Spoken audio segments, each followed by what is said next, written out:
Brighten up those dark mornings. Wheeler, Ollie, and Lecter.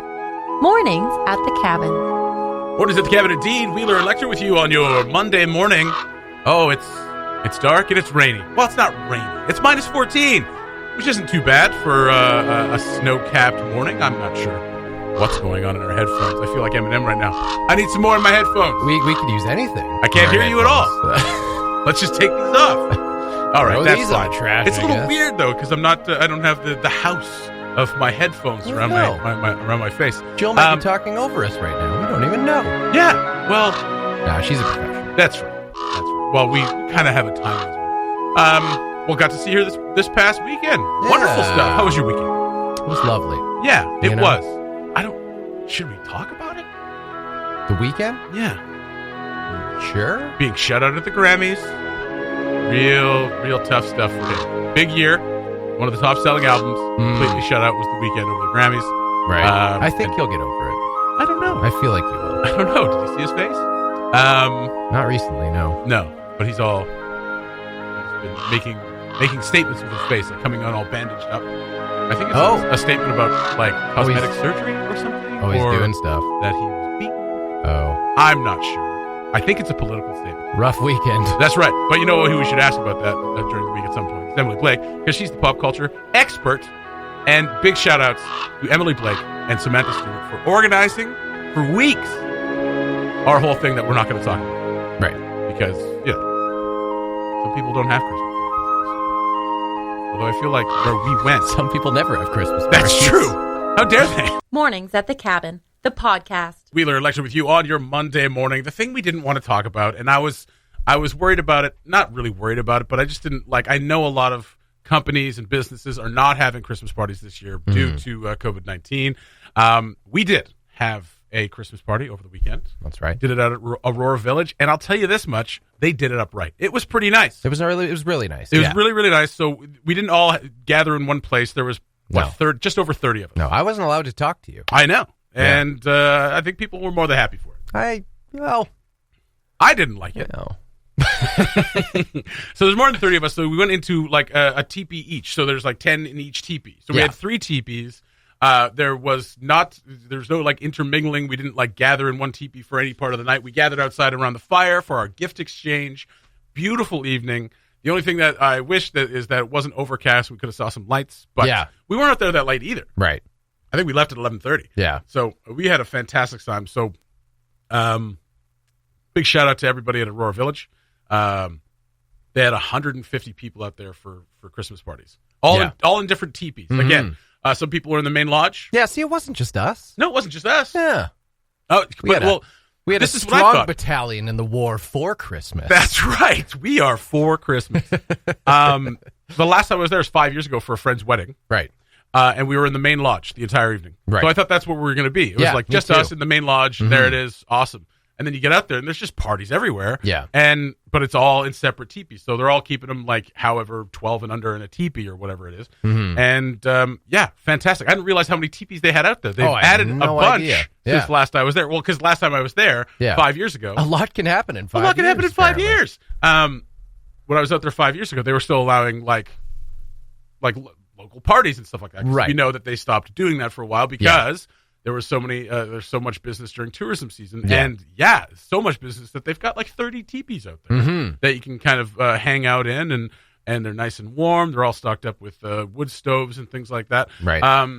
Beautiful. We had a great time. Yeah. Yeah. It was, and I haven't been out there for about the same length of time, about 5 years or so. Yeah. Since they stopped doing local dining. Yeah. And then there was actually with the other radio station. This might have been before your time. I can't remember. Were you there for the Aurora Village Christmas party? No, not the Christmas party.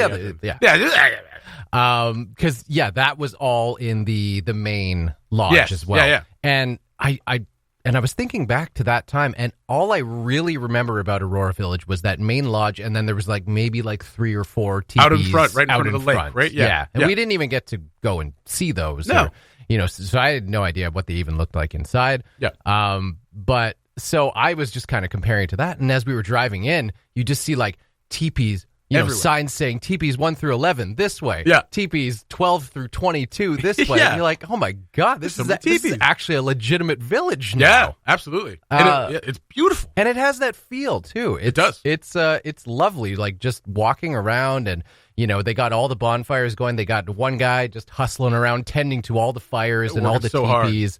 The staff going around. Like, it legitimately feels like you're in like a village type camp. And and I mean, it's weird to like sound surprised, I guess, but like these people have been doing.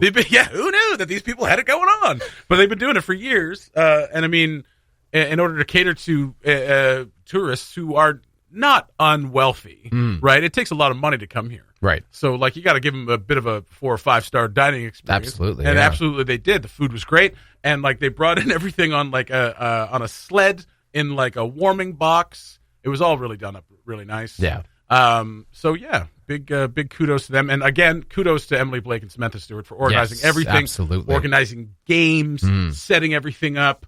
We had a fantastic time. We played What Do You Meme for a while. So in the wake of them Aurora Village opening to locals and inviting people to come out and have dinner there, I have heard some pretty funny stories about the kind of like things you don't think about in the transition you would make from having staff that are like 100% dealing with tourists to 100% dealing with locals. Yeah. Nicole was telling me that there was another party like weeks ago that were out there for dinner. And they were in their teepee, and they were in the middle of dinner. Yeah. And all of a sudden, one of the Aurora Village staff pops in the tent. And you know how those tent doors are so heavy, so every entrance is a super dramatic. You literally burst through the door. And they burst through the door, and they were like, guys, the Aurora's out. The lights, come on. You got to go see it. Come on. And everyone was sitting there being like, we're good. We're in the middle of dinner. We're eating. But I mean, right with now. the tourists, they'd be like, the lights. Come on. You're going to go see the lights. I'm going to lose my job. No. We're good. We saw them last night. That's hilarious. We just came for dinner. That's amazing. And it's so true. Like, that's exactly what they're used to. And they'd be used to people just dropping their food where they're standing. Yeah. Amazing. I love that. Yeah. I love that. So, we had a fantastic time. I know a lot of people, a lot of businesses are not having I hope you guys get to have something, maybe even just a little do at somebody's place or whatever. Obviously, we're not gathering in huge numbers.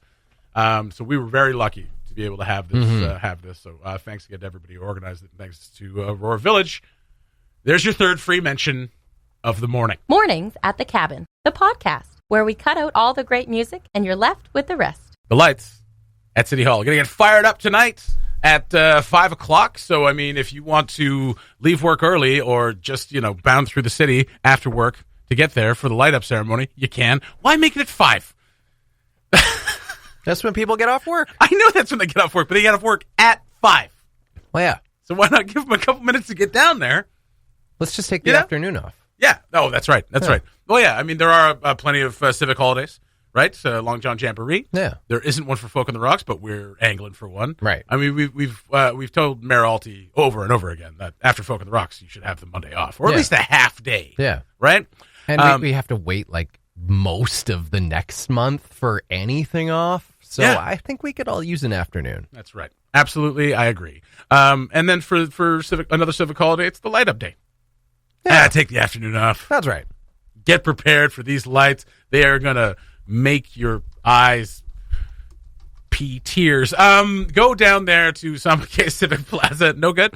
And for the light up ceremony, it's beautiful. They do a beautiful job every year down at Samake Civic Plaza for to light it up and make it seem really nice and festive. It's always nice to walk through there. They're going to keep them on until April, so you got plenty of chances. That's right. Remember, as soon as it hits January 1st, people are like, why are my tax dollars paying for these Christmas lights? I love that part of the year, by the way. But they do keep them on for a while, and I really like that, especially since we're not going to have tourists this winter as much, obviously, or at all, keep them on for us. I like to walk around there. It's nice. Once in a while. Things should probably just happen for the locals. I mean, once in a while. It would be nice. Yeah. It would be nice if something would happen for us locals. The story's up at cabinradio.ca, but I mean, the thrust of it all starts at 5, and there you go. Oh, and next month the city will take part in the nationwide broadcast Illumination that will star separate videos featuring both the city and the Yellowknife Dene First Nation. So, cool. I think they're going to go all out. If they're going to be on national TV, it may be even better. You know, I kind of want to stick on this taking afternoons off for a minute, too. Okay. Have you seen the weather this week? It's ridiculous. I'm a little off-put by it, as a matter of fact. Off-put? Yeah, a little bit. Yeah. I don't like it being +2 in the middle of December. Yeah, you know what? Neither do I. Yeah. That's not really too much. Not really with it. No. It should never rise above 0 in December. And honestly, it perturbs me enough that people, like, when it's -40 are like, oh, that's for a great ski and a run. And I'm like, so when it's +2 in winter and everyone's like, can you believe this weather? We got to get outside. I'm like, no. Don't worry. Those people even annoy me. Yeah, well, fair enough. You don't go skiing at -40. They do. You stay inside under blankets. Yeah, that's right. And they show off their frosty beards. That's right. That's right. Yeah. I mean, it's going to be crazy warm. It's like +2 on Wednesday, the high. That's dumb. -1 Thursday, -5 tomorrow, -3 Friday. All sun. We should just be able to take, like, the week off. Let's have class outside. Yeah. Yeah. I mean, I've kind of thought this for a while. There should be something like kind of sweeping in place, like similar to Donny Days, but like in the summer, we only have like a good 2 months of summer weather generally. Mm-hmm. If it's like above +25, you should be able to take the afternoon off. Okay. In July. Like in March? No, June, July. When it's +20 in March, take the day off. That's take the day off. Ludicrous. It was ludicrous. It has happened before. Yes, it has. Yeah. But yeah, no, in like the summer months where you can really take advantage of that sort of weather, you could actually go swimming in a lake, that sort of thing. Yeah. You should be able to take the afternoon off. See, when it gets above +25, I'm kind of like, I don't want to go outside. I mean, +25. But you don't want to work in that. No, you don't. But above +30, I'm like, I'm good to stay inside. Right. Yeah, above +30. Too hot. Can't tell you what to do then. I'm a big man, and I run hot at the best of times. When it's +30, yes. So you were dreading this weather coming up this week. I don't know. I like it. I just think we should do the show outside on the street and a table with T-shirts on. I'm sure Lauren's already doing that. Yeah, probably. Yeah, exactly. Lauren's probably already setting up Yeah. somewhere to take advantage of this warm weather. He'll be doing his video running in a T-shirt tomorrow. That's hey, right. all you early risers. I am half naked running through the city because it's so warm. We love you, Lauren. But you're right. No, the weather is going to be absolutely insane this week. Yeah, I guess we'll see. I mean, everybody's going to be out and about, I imagine. You're not going to see me in the office this week. Really? Why not? Yeah, it's taking holidays. Are you this week? Maybe. Really? Hey, the weather's so nice. Why not? For God's sake. Yeah. You can still do the show and then go have your holidays. I'm going to go skiing in +2 rather than -40. Oh, that seems like a good call. I suppose. The Mornings at the Cabin podcast was recorded before a sort of live, thankfully not in the studio, audience. If you haven't bought your Christmas tree yet, what the hell are you doing? Yellowknife Scouts have their Christmas trees available now. The Christmas tree yard will be open at Co-op parking lot. It started this weekend. Started on Saturday from 10 to 4 on weekends and 6 to 8 on weeknights. So that COVID-19 precautions mean only 3 shopping families in the yard at any given time. Please wait at the gate until you're invited to come in, much like a vampire. And please wear a mask if you enter the office to pay. Fair enough. Right. There you go. Scouts have some of the best trees every year, and they're back. Hopefully they're not selling milkshakes either, because that'll definitely help keep the numbers in the yard, at least among the boys, down. You don't like that one, eh? You don't like me stealing Khalees's bit, huh? I don't. Khalees has had it tough. And I think you're just bitter that you're going to have to wait in line for that milkshake. For those milkshakes. To get into the yard. That's right. And your tree. And she just keeps on telling me how much the quality of her milkshake is better than mine. I don't appreciate that. It's about establishing a market. Or right? I'm going to say dominance. Dominance as well. Establishing dominance in the market. Speaking of dominance in the market, Yellowknife Scouts with their trees. You got to create urgency. That's right. Create some urgencies. Yeah, I mean, I don't know. Do you guys have a real tree, or you go fake tree? Oh, we're all fake tree. We're all fake tree. I've been a fake tree man and family for my entire life. I've never actually had a real tree. So what you're saying is that you do not support the Scouts, and to this point in my life, no. Wish they would disband. Is that what I'm hearing you say? Well, I wouldn't go that far. Okay, but I have yet to support the Scouts. Lend any kind of support. Okay, so you weren't a Scout when you were a kid? No, I was never a Scout. Were you a Beaver? No. Oh, okay. No, I was a Beaver. I learned to tie my shoelaces all on my own. Okay, all right. Well, you know what? When I was a Beaver, we learned to do more than that. Were you an eager Beaver? No, I was not. Oh. I only did Beavers. I was a resentful Beaver. I was a resentful Beaver. Only did it once and dropped out. But I'll tell you this much: we learned how to play soccer in the United Church. Inside the church. Inside the church. That's what I remember. That's pretty. What? You just move the pews out of the way. Well, there's no pews. There's no pews. Well, I mean, I think in the main church. There's church. Yeah, in the main church though. There's just seats. What church doesn't have pews? The United Church. Oh. Because sit, stand, whatever. We're all part of this one thing. Well, let me tell you something, Jesse. I grew up in a United Church. It's where I was born. You were born inside of United Spent Church? the formative years of my life. Fair enough. Just running around a church. Okay. No, but yeah. How far you've strayed. So yeah, that's what I did in the United Church. I also remember the Beavery. I don't know if they have that anymore. The Beavery. The Beavery, and they had Bucky the Beaver. So it was an empty oil barrel with a beaver head and a beaver tail on it. What? And it was strapped to not elastic bands, but the stretchy cords. What are they called? Tethers? Sure. Tethers to trees, and then they try to buck you off. Oh. Right? Oh. Yeah. So it was like a ride. Ah. Yeah. I don't know if they do that anymore. It's probably not safe. It also sounds like it looked terrifying. It was terrifying. I have a picture of me on it somewhere deep in the recesses. Crying, of my no mother's basement. doubt. Yeah, absolutely. Yeah. Well, because they strapped you to it. Well, that's right. Listen, we're going to make sure you don't fall off this thing. No helmet, but your legs are going to be strapped to it. Kid, you don't look like you have much natural balance. Let's strap you down. You look a little top heavy, you porker. That's what they'd say to me. No, they wouldn't say that. But yeah, anyway, Christmas trees, Scouts have them. I'm not sure what the prices are. I'm sure they're reasonable. It's for the Scouts anyway. So it's not about the prices. That's right. It's not about the prices, yeah. Baby. It's all about the Benjamins. It's about the memories. That's right. The memories conjured up by a beautiful smelling tree as chopped down by the Scouts. I will say that I had cousins who always got actual trees. Yes. For Christmas. And every year that we went over around that time, I was always very jealous.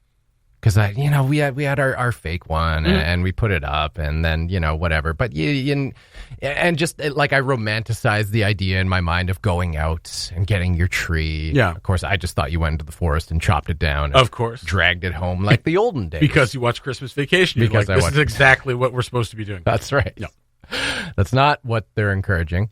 Although I guess up here there's there's plenty of area where I guess you just have to declare. Is that how it works with ENR? Yeah, I think you just declare it. This is mine now. I think there is something about that. Though, is there really? About cutting down firewood. You basically just have to say. I think tell them ahead of time where you plan on going, or they'll just tell you here's a designated area. Go here. Yeah. But yeah, there's plenty of areas where you can just go off and. Yeah. Oh, beautiful. Yeah, I know. I saw. It's not like that anywhere else in the country. I saw a couple people posting this weekend that they went down and chopped down their own tree. Yeah. Good for you. I guess. I mean, we got a fake tree. We're fine. Hide from the authorities. Yeah, that's right. Just declare to ENR. Here's a picture of me declaring that this is my tree, and I send that to ENR, and everything's good. But I always kind of romanticize that idea of what their experience must have been like of going to get a tree. But then around January, the 13th, when their tree would still be up and they just have a bunch of dead needles on the ground underneath, like pine needles. Not, my family wasn't into that. Okay, fair enough. I didn't think you meant hypodermic needles underneath the Christmas tree. That's when things got really ugly. That's right. Yeah, January's a depressing month, right? You can do whatever Monday you can. of months. I need my thing to get by. This is like my 9 o'clock glass of wine. Heroin. Yeah, and we had the same experience too. We always got a real tree when I was younger. You did. I remember one year we got it super early, and by the time Christmas was, it was bare. Yeah. For whatever reason, these trees were just not. And apparently it was that year or whatever. But those trees, everything was falling off. and they were bare. Did you have some little like apparatus at the bottom with water in it? Of course. Put it. Yeah. Okay. Yeah, of course. You have to. Yeah. Right? You got to keep it alive. And I remember one year, also my dad trying to go under the tree and to adjust it, stabbing himself in the eye with a pine needle and screaming bloody curse words for about 10 minutes. And then I was just like, wow, this is Christmas, huh? All right. I mean, that's a very Christmas story. It is very Christmas scenario. Yeah, it was kind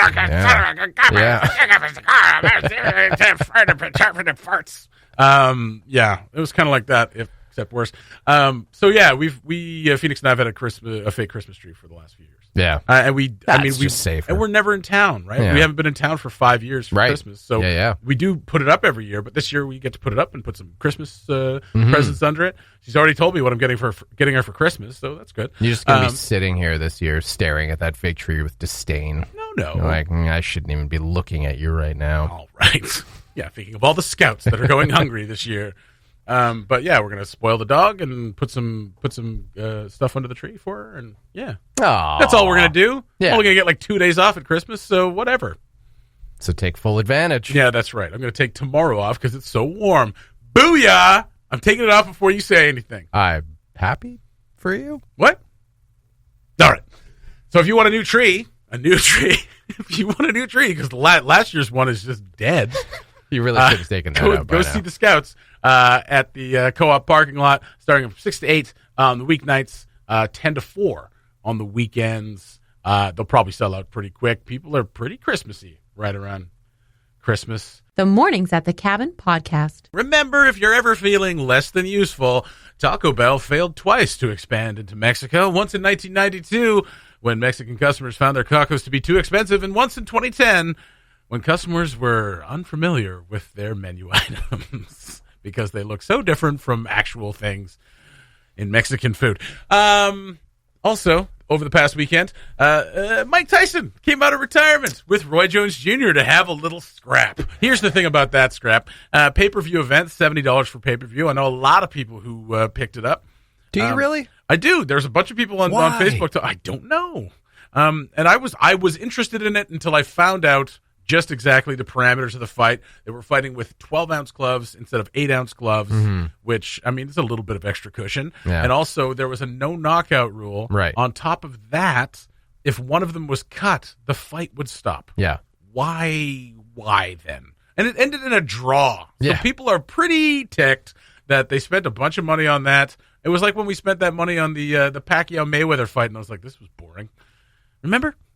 At least that was a fight, though. At least they could punch each other. That was a real, a real boxing thing. match. Yeah, this was like a sparring match without helmets. So a lot of people pretty mad about that because they hyped it up for months and months and months. You saw videos and TikToks of Tyson training, and he looked like an absolute beast. He's like 55 years old. Yeah. He looks incredible. Roy Jones Jr. looks also incredible, less incredible. He looks more like a 57-year-old. More like a 57-year-old boxer, but. So they got in there, and from all accounts, I've seen a couple of clips, but I haven't seen the whole fight. Not great. But I mean, they're in their mid-50s. But I mean, still, like they're in excellent shape for being in their mid-50s. Yeah. And remember when George Foreman came back in the late 90s? I don't. He was 45 years old. Okay. He came back out of retirement, and he won the heavyweight championship belt. But he was 45. But he did real fights. Yeah. Yeah. He was competing against someone who, was, at the top of their game, presumably. That's right. Not, retired for Roy Jones has been retired for 20 forever. years. Yeah, at least 20 years. Yeah. I don't understand, first of all, why you would even pay money to see that at this point. And then also why you would be disappointed in a draw. Unless you didn't know that there was a no knockout clause. I only became aware of that last week. Yeah. Because there was this video that came out about Dana White finding that out and his reaction to it. Yeah, that's right. Which was pretty funny.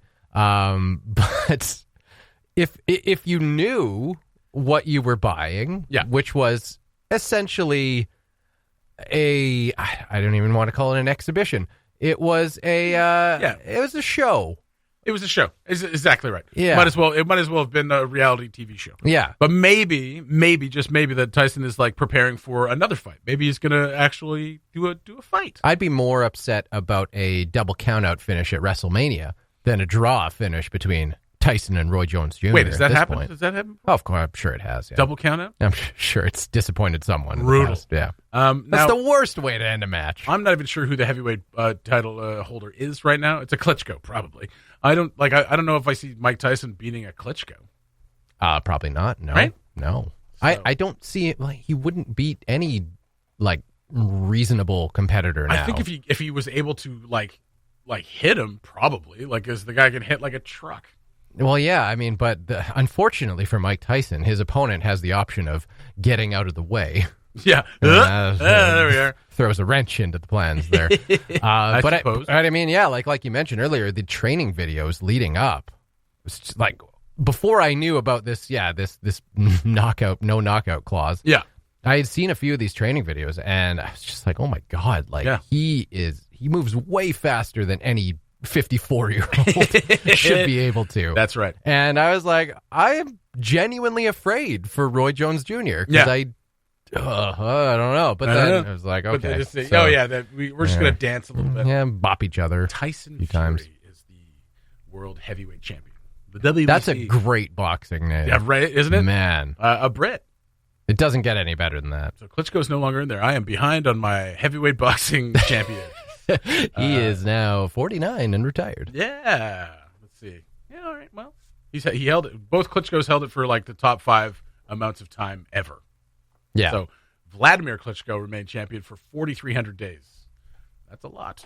I feel bad for the legitimate boxers that were on that undercard, and probably nobody's talking about. They're talking about Tyson versus Roy Jones Jr. and Jake Paul versus Nate Robinson. Yeah. And that was more exciting because Nate Robinson got dropped by Jake Paul, knocked out. There's a picture of Nate Robinson, it's already a meme where he's falling. So there's a picture of him almost on the ground, and his eyes are just boom. Yeah. If you don't know who Jake Paul is, he's a YouTube star. Yeah, he is. He's had some controversial opinions as of the last couple of years. He is a piece of human garbage. Yeah. He is. I mean, I'm sure, But apparently a pretty good boxer. Sure, his parents are nice. Yeah, but I mean, if you have, nothing else to do except get millions of dollars from YouTube for, making 12-year-olds act like jerks, then that's what he does. That's his whole fan base is 12-year-old girls, and he's in his mid-20s, and he just acts like a real ass on YouTube, and he gets paid millions of dollars for it. So if you had nothing better to do except that and train and become buff and fight, you'll probably become pretty good. What a if life. You have the best trainers in the world for a year teaching you how to fight, you'd probably become a pretty good fighter, right? I suppose, yeah. But now everybody wants to see Jake Paul get tuned up. Who was it? Robin Lehner sent him a tweet saying, "I would beat you up, but not in so many words." NHL players have really jumped onto this. They do not like him. Evander Kane. Yeah, Evander Kane. They're like, hey, man, we're the guys who were supposed to act like douchebags. Okay, not you. I'm Evander Kane. I'm calling you through a stack of money. Yeah. So that's a little taste of Cabin Sports Radio later on. I mean, you and Mike can talk about this and break it down. Right? Oh yeah, we'll go real in depth. Oh, good. Thank goodness. I want to hear about the history of boxing and what's led to this. Beautiful stuff. That's going to do it for Monday. You guys have yourselves a wonderful day. It's warming up already. It was minus 14 when we got here. It's minus 11 now. It's warming up to plus 17 tomorrow. Something. I don't know. It's not the end of the world, probably. Talk to you guys tomorrow. Bye-bye. Thanks for listening. Check out more from the show at cabinradio.ca and by following the Mornings at the Cabin Facebook page.